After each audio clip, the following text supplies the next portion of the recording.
एक और question note कर लूँ मैथ्स का ये, solve for x 1 upon a plus b plus x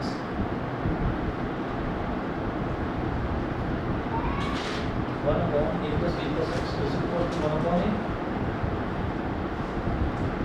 plus 1 upon b plus 1 upon x। देखकर लग रहा है कि ये भी लेंथी है क्वेश्चन, पर देखता हूँ जरा क्या है। ये करवा दो फिर उसके बाद साइंस करवाता हूँ। 1 upon a plus b plus x, इसको तो अभी ऐसे ही छोड़ेंगे और इधर एलसीएम ले लेंगे। जब एलसीएम लेंगे तो तीनों ही टर्म्स मल्टीप्लाई हो जाएंगे, ए बी और एक्स तीनों टर्म्स मल्टीप्लाई होंगे। अब ए में क्या मल्टीप्लाई करेंगे, ए बी एक्स आ जाए, डी एक्स तो D X into one. B में क्या मल्टीप्लाई करेंगे, ए बी एक्स आ जाए, ए एक्स तो A X into one. X में क्या मल्टीप्लाई करेंगे, A B into one is A B. उसके बाद आप करेंगे cross multiplication, this is equal to this equal. तो ये हो जाएगा a plus B plus x into B X plus A X plus A B X into one is A B X. हो गया। फिर a into B X is A B X, a into A X is A square X, a into A B is A square B. Expand करो, ठीक। फिर b into B X is B square X, b into A X is A B X, b into A B is A B square. A B square online वालों को दिख रहा है, ठीक है। हाँ, यहाँ ए बी स्क्वायर तक पहुँचे हैं। b into A B square X into B X is B x square, x into ax is ax square, x into ab is abx is equal to abx था। इस abx को इधर गया तो minus abx is equal to 0 plus का abx minus का abx cancel out होगी, ठीक है। अब क्वाड्रेटिक इक्वेशन में क्या होता है, सबसे पहले आती है एक्स स्क्वायर वाली टर्म, फिर आती है एक्स वाली टर्म, फिर आती है कांस्टेंट टर्म। पहले एक्स स्क्वायर वाली टर्म लिखेंगे, एक्स स्क्वायर वाली टर्म कौन से लिखे, बी एक्स स्क्वायर और ए एक्स स्क्वायर, उसके अलावा एक्स स्क्वायर वाली टर्म नहीं है। अच्छा हो गया a x square plus B x square, कितना हो गया। उसके बाद देखेंगे एक्स वाली कौन सी टर्म्स है, तो एक्स वाली टर्म्स देखिए कौन सी है। तो ए बी एक्स है, एक ए स्क्वायर एक्स है, एक बी स्क्वायर एक्स है, एक ए बी एक्स है,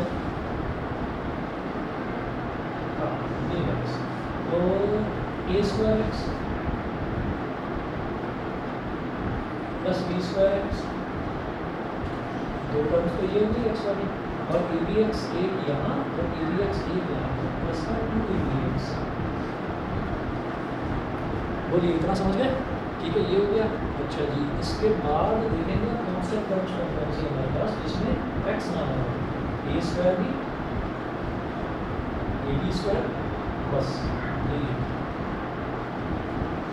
ए स्क्वायर भी plus A B square is equal to 0। यहाँ तक बता दीजिए, सभी बच्चे समझ गए। ऑनलाइन वाले बच्चे बताएं, अकृत, स्पर्श, प्रियांशी, मुकुंद, रिया, सभी को क्लियर है? Yes sir. ठीक है, ये हो गया। क्वाड्रेटिक इक्वेशन जब भी बनाते हैं तो पहले एक्स स्क्वायर वाली टर्म करते हैं, फिर एक्स वाली टर्म, फिर कांस्टेंट टर्म, ठीक है। कांस्टेंट टर्म वो होगी जिसमें एक्स ना आ रहा हो।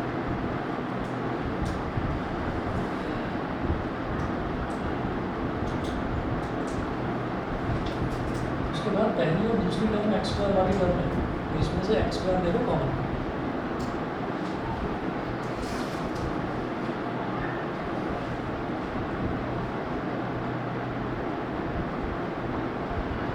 एक्स स्क्वायर कॉमन ले लिया, ब्रैकेट में क्या बचा, ए प्लस बी प्लस एक दो तीन टर्म्स हैं, इसमें से एक्स ले लो कॉमन, प्लस एक्स ले लिया, ब्रैकेट में क्या बचा, a square plus b square plus 2ab, और तो लास्ट की दो टर्म्स हैं, उनमें से ए भी ले लो, ए बी प्लस ए भी ले लिया, तो इधर ब्रैकेट में क्या बचा, ए प्लस बी बचा बस, ठीक है ना। अब देखिएगा ये हो जाएगा x square into a plus B plus x into a plus b का square plus A B into a plus B is equal to 0। इधर भी ए प्लस बी है, इधर ए प्लस बी का स्क्वायर है और इधर भी ए प्लस बी है, इसको कॉमन निकाल दो। कांस्टेंट जो टर्म्स होती है उनको कॉमन निकाला जा सकता है। ये भी कांस्टेंट है, बी भी कांस्टेंट है, तो दोनों का सम भी तो कांस्टेंट ही होगा। तो ये अब हमारे पास बचा X square plus A plus B into X plus A B is equal to 0। अब ये ए प्लस बी कांस्टेंट है, इसको नीचे ले जाओ और ये किसका फॉर्मूला है? ये तो एक आइडेंटिटी बन गई ना, X plus A into X plus B.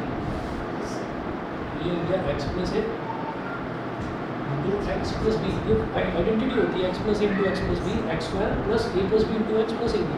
और ए प्लस बी इधर चला गया 0 के नीचे, तो 0 अपॉन एनीथिंग इज 0। ये तो पूरा 0 हो गया। तो हमारे पास क्या आया? X plus A into X plus B is equal to 0। It implies that X plus A is equal to 0 और X plus B is equal to 0। यहाँ से एक्स की वैल्यू माइनस है और एक्स की वैल्यू माइनस में। आपको x के लिए सॉल्व करना था, तो एक्स की वैल्यूज़ निकालनी थी, तो आपने निकाल ली। ठीक है जी, क्लियर है? चलिए चलो जब साइंस करते हैं कंटिन्यू।